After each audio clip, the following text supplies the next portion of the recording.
The easiest and best way to enter data to a table like here is to use something called a forms in Excel.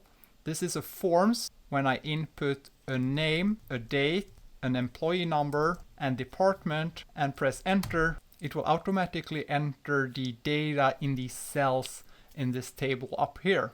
Sometimes it can be easier than go into each cell, depending on how familiar you feel working in Excel. It could also prevent from creating errors in the table. And in this video, I will show you how to create these forms to create easy data entry. First of all, the data needs to be formatted as a table. If you have your data, go to the Insert tab and then press on Table. That will convert the data into a table. That's the first step you need to do. Go to your data, Insert tab, Insert Table. The second thing, to get this forms up, all you need to do is to press on this form icon. And to get access to this icon forms, you right click anywhere in the ribbon and select Customize the ribbon. And here you choose the tab Quick Access Toolbar. And the Quick Access Toolbar is an easier way to get access to different tools and commands